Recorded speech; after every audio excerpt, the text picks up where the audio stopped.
dead. The police have since increased their presence in the area. TVJ's Anthony Lugg. A voice note with the sound of explosions ringing out in Grange Hill on Tuesday. Residents were sent running for cover as rival gangs traded bullets. The first attack, a drive-by shooting, occurred shortly after 8 in the morning.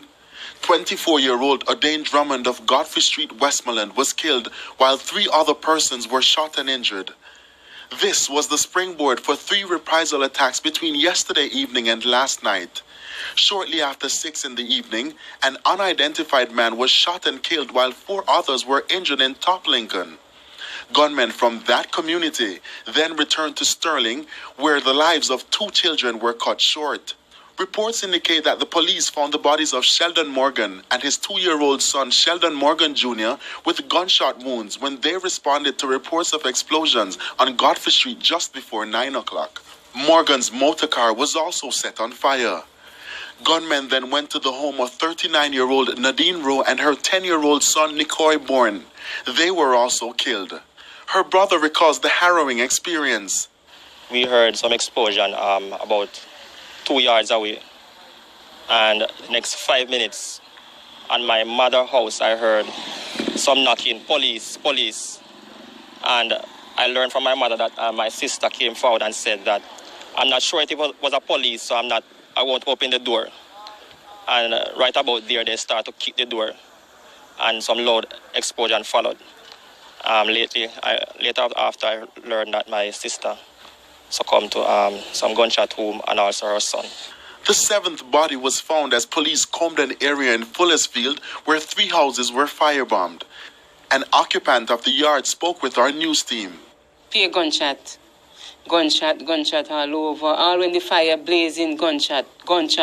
We are afraid of coming out because we cannot come out in gunshot. You know, we open our back door when we realize we hear gunshot down the bottom. That is when them shooting up the guy down there when he running for his life. We come at the front because we want to help. And what we see happen, none of us couldn't go there because the whole place in flames. The shootings in the area also impacted schools. The police have since stepped up patrols in the area. Anthony Lugg, TVJ News. The patients from in the morning, we got a call that 5 more persons were coming in, and at the same time when those persons were coming in, 4 bodies were brought in to be pronounced. So it was just an endless stream all day. But the one that really took a toll on everybody was the 2-year-old who got shot and was in the department. The look of devastation on the faces of the staff and patients was really telling to how it had affected them. Meanwhile, Caribbean police commissioners say gang violence is the biggest threat to the region's security. Tackling organized crime is the focus of the 33rd Annual General Meeting and Conference of the Association of Caribbean Police Commissioners in Montego Bay, St. James. TVJ's Vashon Brown is covering the conference. Gangs have been wreaking havoc in different communities across the island, but President of the Association of Caribbean Police Commissioners and Bermuda's Police Commissioner Michael De Silva says gang violence is not just a Jamaica problem. The most significant issue facing law enforcement in our communities is the rise of criminal gangs. Across the Caribbean, gangs, gun violence, and drug trafficking all go together, and they represent a common and significant threat to many of our local communities. The Caribbean has a disproportionate number of homicides that outpaces much of the rest of the world, and we must reverse this trend before local gang violence transcends into violent extremism. Mr. De Silva says during the conference, the regional commissioners will ratify a 5-year strategic plan. The strategic plan, he says, will guide and drive Caribbean police work to ensure that all resources will be used to reduce violent crime, increase border and cybersecurity, and enhance police legitimacy. Deputy Commissioner of Police in charge of the Jamaica Constabulary Force's Crime and Security Portfolio, Selvin Hay, argues that the lottery scam is a central part of the country's gang problem. The proliferation of gangs, more so in the western end of the island, is fueled largely by the money that is available through lottery scamming. They purchase high caliber firearms that are capable and based on our experience, creates mayhem across our cities. Director of Public Prosecutions, Paula Llewellyn, says the collaboration between investigators and prosecutors is critical in prosecuting gang cases. Let me emphasize that very often, as with any prosecution, yes, you can have technology, yes, you can have DNA if it's relevant, but ultimately, you need to have persons who are prepared, whether because they have had a road to Damascus moment and having been a former collaborator or conspirator with members of the gang, they are now prepared to do the right thing. The conference is intended to strengthen regional integration and to develop strategies for law enforcement in the Caribbean. Vashon Brown, TVJ News. More scrutiny and criticisms of the state of public emergency as the Senate debated an extension of the security measure in St. James. But even as opposition senators supported the measure, they questioned its efficiency and the government's crime plan. Having passed the motion for an extension in the lower house, the government on Wednesday sought the approval of the Senate to proceed. This it got, but not before a rigorous assessment from the opposition. Opposition Senator Damian Crawford says while the government insists the extension is beneficial, the state of emergency is not as efficient as touted. He says it is not helping the country's overall crime problem. Trelawney, 75% increase. Westmoreland before yesterday, 16.3% increase. St. Mary, 100% increase. Portland, 150% increase. This is 2018 January to April versus 2017 January to April. This is the period before there was a state of emergency. He says the rest of the country is being cheated. I am saying to Augustown, demand your pound of flesh from the national government. I'm saying to Westmoreland, demand your pound of flesh from the national government. I'm saying to Clarendon, demand your pound of flesh, because there's a clear correlation between the availability of police in their areas. The police said in Westmoreland yesterday they were incapable to respond. The opposition was also peeved that, despite promises, no anti-crime plan has been presented. If you have this crime plan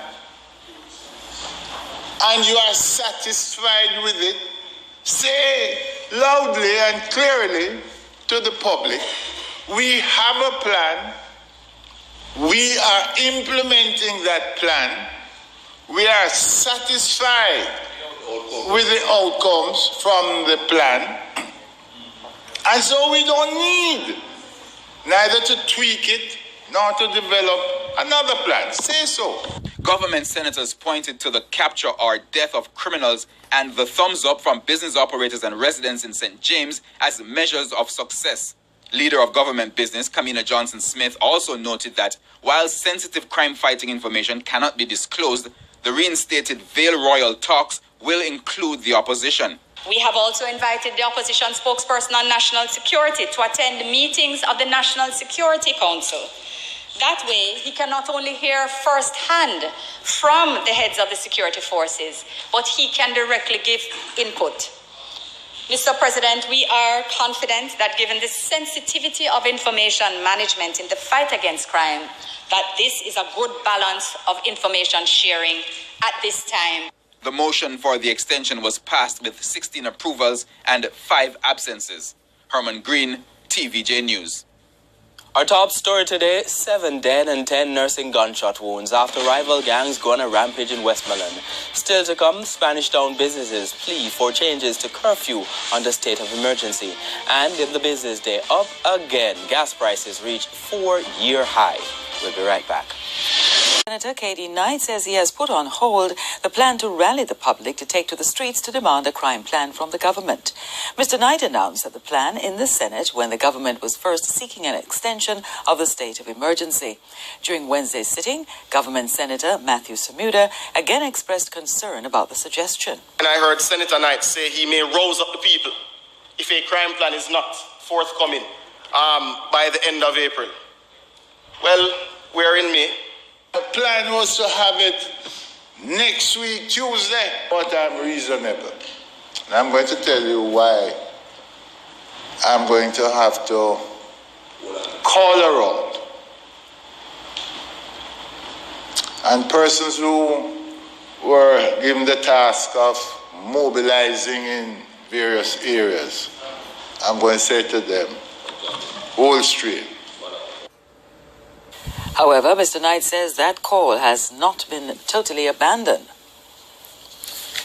He says he is now in support of the opposition leader's new call for a plan to be presented in 3 months. I don't care no who said what, no. If by the time you come back, there is no crime plan, then the plan that I have is going to be put in place. Back to the Grange Hill killings now. The Westmoreland police say at the heart of the attacks in the area is conflict among rival gangs. During a tour of the area today, the National Security Minister, Dr. Horace Chang, described yesterday's incident in which 17 people were shot in Grange Hill as a crisis. TVJ's Vashon Brown was on the tour and now reports. A tour by National Security Minister Dr. Horace Chang and Police Commissioner Major General Anthony Anderson following last night's deadly shooting in Westmoreland. Now I'm standing in one of the houses that was firebombed in last night's deadly attack here in Westmoreland. Now the residents here say the incident has left them in fear. The National Security Minister is promising increased police presence. Member Pat has been speaking to me, and we will assess the entire situation, and the government will do whatever is necessary. Security is not something we just speak off the hat on. I'm here as the Minister of National Security, but whatever we do, we'll consult with the members of Parliament and we'll consult my colleagues. But Westmoreland is facing a crisis. We're going to treat it like that. It's a terrible station. We have to take action to correct it, and whatever is necessary will be done. He says the government will be working to stop the mayhem in different parts of the island. The police commissioner says the police will be conducting a number of operations to deal with the issues in Westmoreland. This is a bad situation. A number of even kids have been killed, but it's not unique to Westmoreland. It's just really bad today. What has been happening. It happened in St. James. It's been happening across the country, and we know that there are some really bad people around, and that they're willing to put themselves at great risk just to carry out reprisals or killings. There's no shortage of guns that they have, no shortage of ammunition, and there's certainly no shortage of will on their part. It means that our response has to have equal resolve. The Member of Parliament for Western Westmoreland, Dr. Wickham McNeil, was also in the area today. He says something must be done about the violence in the parish. This is a problem that has been growing over the last 2 years. We had a 24% increase in murders in 2017, and already for this year we have a 16% increase. So this is a problem that has been building. I've been in discussion with Minister Chang and previously with Minister Montague that what we need down here is increased security personnel. We need increased mobility for the police force. We possibly need soldiers as well. Vashon Brown, TVJ News. In the final part of our look at the impact of the state of emergency on night activities and businesses in St. Catherine, we hear what alternatives persons have been resorting to for enjoyment and earning, as well as suggestions on a compromise they say will help the police better address crime in the area. TVJ's Krista Campbell reports. Since the state of emergency came into effect over a month ago in the St. Catherine North Police Division, business people and those involved in entertainment events say they've been hard hit. But the people say they've been finding alternatives. The people are trying a day rave, wherein they start from 12 o'clock and they would go until 9. But sometimes when they reach 6, 7 o'clock, they are locked off. At 5 o'clock in the afternoon, Job's Lane in Spanish Town is transformed into a bevy of activities. Vehicles parked on both sides of the roadway and music blaring in the background. This is what a day rave looks like. The same elements as a regular party, except it's not at night time. Traffic backing up in the area, police arrived on the scene, threatening to shut down the party unless vehicles were removed from one side of the roadway. That done, the party resumed.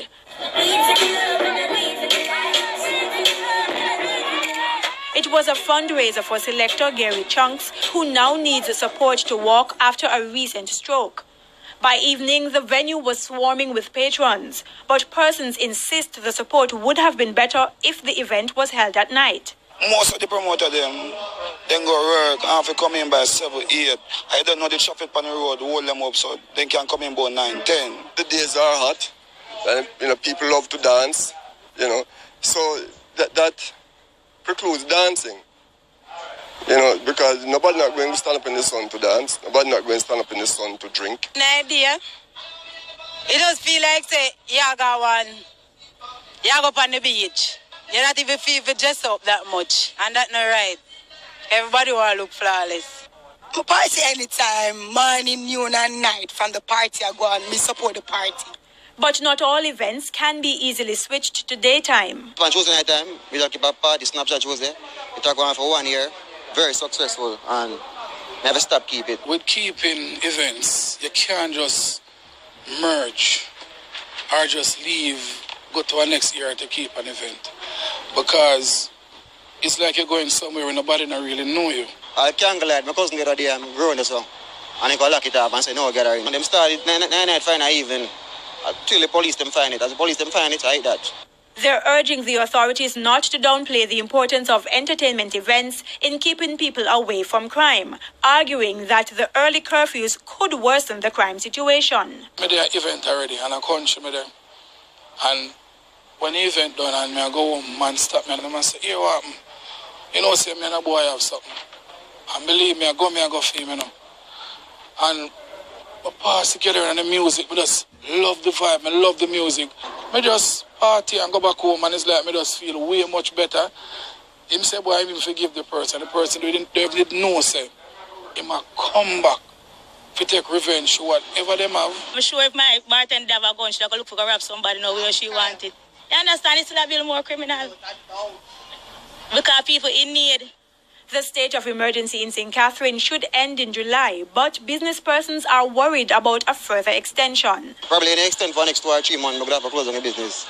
I say, I lose and I think more than twice now if I leave the country. The police say they may reconsider the curfew times, but until that happens, residents are suggesting a compromise. Let the party them keep. That's how you can catch the people them that you want to catch. Just let the party them keep and you search the party them. When you close off everything, you don't feel like you're going to find a way out because everybody go hide. Krista Campbell, TVJ News.